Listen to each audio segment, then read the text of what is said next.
Welcome back. You are listening to the home of forbidden romances.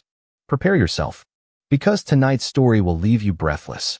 The heavy oak doors of the Valerius estate didn't just open. They were blasted off their hinges, splinters raining down like Judgment Day confetti onto the polished marble floor. Silence, thick and terrified, instantly strangled the banquet hall. Dozens of nobles, clutching crystal flutes of champagne, froze as the winter wind howled into the warm room, carrying with it a figure carved from darkness and bloodlust. Grand Duke Kalen Drax did not walk. He prowled, his black military greatcoat billowing around him like the wings of a raven, the silver insignia of the imperial wolf gleaming dangerously on his chest. He was a man who had slaughtered armies to expand the borders of the empire, a man whose patience was famously shorter than his fuse. "You summoned me, Lord Valerius." Kalen's voice was a low rumble, vibrating through the floorboards, causing the fine china to rattle. "You claim to have the tribute ready. If you have wasted my time, I will paint these walls with your mediocrity." Lord Valerius, a man whose girth was matched only by his cowardice, trembled as he stepped forward, dragging a figure behind him. Beside him stood Darian, the golden sun, preening in silk and gold, looking at the floor with feigned modesty. "Your Grace," Valerius stammered, sweat beading on his forehead. We could not part with our beloved Darian. He is the heir, the light of our house. But we have prepared a substitute, a rare offering." Valerius yanked the chain in his hand. From the shadows behind the rotund lord, a boy stumbled forward, falling to his knees on the cold stone. A collective gasp rippled through the room, not of awe, but of superstition and disgust. It was Lysander. He was the ghost of the Valerius line. Where Darian was golden-haired and sun-kissed, Lysander was devoid of all color. His hair was a spill of stark, snowy white, falling in matted curtains over a face so pale it looked translucent.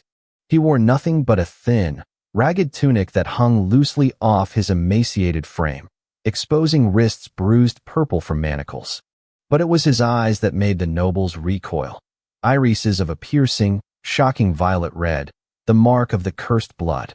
"The albino," a woman whispered loudly. "The omen of famine. I thought they drowned it at birth," another sneered. Lysander didn't look up. He stared at the reflection of his own knees in the polished floor. He was 19 years old, yet he had never seen the sky without the iron bars of the cellar window dissecting it. His twin, Darian, had been fed the finest meats and tutored by scholars. Lysander had been fed scraps and tutored by the whip. This, Kalen's voice dropped an octave, dangerous and incredulous. He took a step closer, his heavy boots crunching on the door splinters. "You offer me a starved wraith in place of a healthy hostage. He is rare," Lady Valerius shrieked, stepping in to defend the transaction, desperate to save her golden Darian. "His kind. They are exotic. Servants say they have unique endurance. You can break him, use him, kill him. We do not care. Just take the beast and leave our son be." Darian smirked, a quick, cruel twisting of lips that mirrored his mother's. He leaned down, whispering so only Lysander could hear. "Go on, freak. Make yourself useful for once. Die for me." Lysander felt the familiar sting of tears, but refused to let them fall. He was tired, so incredibly tired. If this towering wall of a man in black killed him, it would be a mercy. It would be silence. Kalen Drax stopped inches from Lysander. The air around the Grand Duke felt electric, heavy with the scent of ozone and steel. He crouched down, ignoring the gasps of the crowd. A gloved hand, leather as black as night, reached out. Lysander flinched violently, squeezing his eyes shut, waiting for the strike. It didn't come. Instead, a finger hooked under his chin, forcing his head up. Lysander opened his eyes, trembling, and found himself drowning in a gaze of molten gold. Kalen was staring at him, but there was no disgust in those predators' eyes. There was clinical calculation, followed by a spark of something intense, something that looked terrifyingly like hunger. "Open your eyes," Kalen commanded softly. "Look at me." Lysander obeyed, his violet eyes wide and shimmering with unshed tears. "They call you a curse," Kalen murmured, his thumb brushing the hollow of Lysander's cheek, smearing a smudge of cellar dirt. "Ignorant swine." Kalen stood up abruptly, his height intimidating the entire room. He looked at Lord Valerius with a smile that didn't reach his eyes, a smile that promised violence. "The deal is struck," Kalen announced, his voice booming. "I accept the tribute." Relief flooded the hall. Lord Valerius nearly collapsed with joy. "Oh, thank you, Your Grace. You have saved our Darien. Take the wretch." "However," Kalen continued, his hand moving to rest possessively on Lysander's trembling shoulder. "Since this boy is now my property, any damage done to him prior to this moment is damage to my property." The room went still. "I see bruises," Kalen noted casually. "I see malnutrition. I see the scars of a whip on his neck." He looked at Darien, whose smirk had vanished. "Did you wield the lash, little prince?" Darien stammered. It was discipline. He is a monster." Silence. Kalen scooped Lysander up into his arms as if he weighed nothing more than a feather. Lysander gasped, instinctively clutching the lapels of the Duke's coat.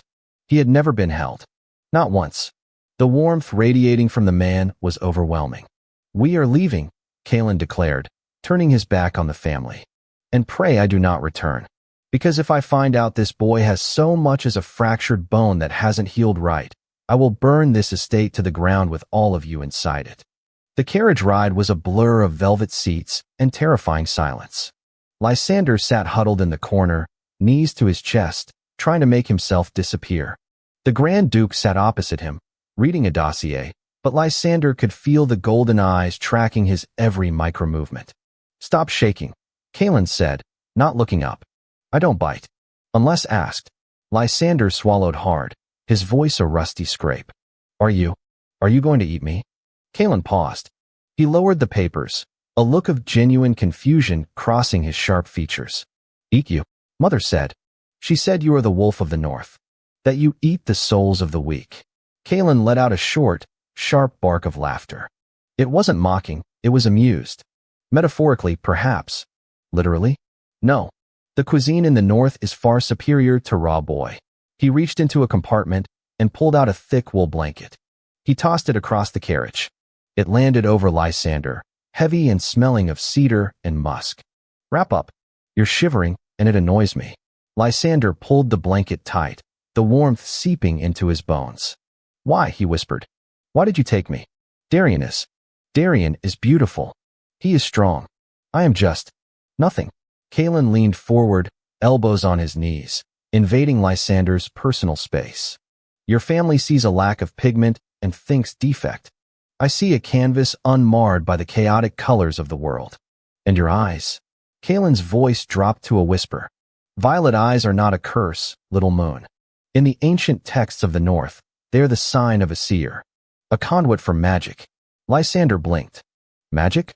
I have no magic. I only have dust and rats." "We shall see," Kalen said, leaning back. "Rest. You look like a stiff breeze would shatter you." Life at the Obsidian Citadel was a shock to the system. Lysander expected a dungeon. He was given a suite in the West Wing, with windows that overlooked a frozen lake and jagged, majestic mountains. He expected gruel. He was given rich stews, fresh bread, and sweet wine. But old habits died screaming. For the first week, Lysander slept under the bed, not on it. He had bread in his pockets. He flinched whenever a servant raised a hand to pour water. And Kalen watched. The Grand Duke was a busy man, managing a territory that bordered the hostile wildlands, yet he always found time to dine with Lysander. It was a strange, silent ritual. Kalen would cut Lysander's meat for him, a task beneath a duke, yet performed with surgical precision. One evening, 3 weeks in, the storm broke. Lysander was in the library, tracing the spine of a book he didn't know how to read, when Darien's voice echoed in his memory. Asterisk freak.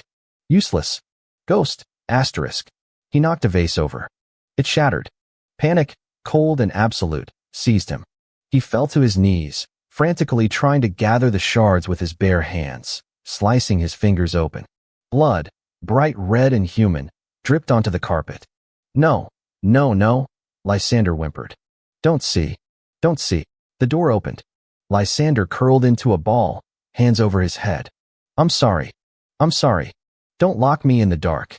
Please, not the dark." Strong hands gripped his wrists, pulling them away from his head. Lysander. Kalen's voice was sharp, commanding. Please, master. I'll clean it with my tongue. Just don't. Lysander, look at me. Kalen forced Lysander's hands open, inspecting the cuts. The Duke's face was a mask of fury, but Lysander was too terrified to see that the fury wasn't directed at him. Who locked you in the dark? Kalen demanded, his voice trembling with suppressed rage. Mother. Father. Darian. Lysander sobbed, the dam breaking. When I was bad. When I looked at them wrong. Days. Sometimes without water. Please don't put me back. Kalen pulled Lysander into his chest, burying the boy's face in his coat to stifle the sobs. He held him tight, rocking him slightly. You will never see the dark again, Kalen vowed into Lysander's white hair. I swear it on my blood. He lifted Lysander, carrying him to a sofa. He summoned a healer, his voice barking orders that sent servants scrambling. As the healer tended to the cuts, Kalen stood by the window, staring south toward the Valerius estate. Lieutenant, Kalen said to the shadowed corner of the room. A man in gray armor stepped out. Your Grace. Prepare the legion. We are paying a visit to the in-laws. Is it wise, sir? The Emperor might view it as an act of aggression against a noble house. Kalen turned. His eyes were glowing, the beast within rising to the surface. They tortured what belongs to me. I don't care about wisdom. I care about retribution. The return to the Valerius estate was not a diplomatic mission. It was a raid. Kalen didn't knock this time. His soldiers surrounded the mansion, their torches turning the night into day. Kalen kicked the temporary doors open, striding into the hall where the family was eating dinner. Lord Valerius dropped his fork. Your Grace. What? What is the meaning of this? Kalen didn't answer. He stepped aside. Lysander walked in. He looked different. He was wearing a fitted suit of black velvet with silver embroidery, the colors of House Drax. His hair was washed and brushed, shining like spun silk. He stood straight, though his hands trembled slightly, until Kalen placed a steadying hand on his back. You brought it back? Darian sneered, standing up. Did he finally bore you? Did you realize he's broken goods? The silence that followed was deafening. Kalen moved so fast the human I couldn't track him. One moment he was by the door. The next, his hand was wrapped around Darian's throat, lifting the golden sun off the ground. Darian kicked and clawed, his face turning a mottled purple. Darian, Lady Valerius screamed. You speak of him, Kalen hissed, his face inches from Darian's, as if he is less than you. Yet, in my citadel, he has shown more courage in 3 weeks than you have in your entire pampered life. Kalen threw Darian across the room. The boy crashed into the buffet table, sending food flying. Why? Lord Valerius wept, falling to his knees. We gave you what you wanted.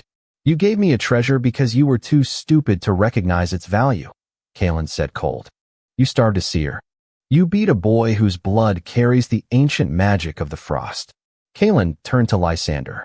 They are yours, little moon. What is your judgment? Lysander looked at his parents.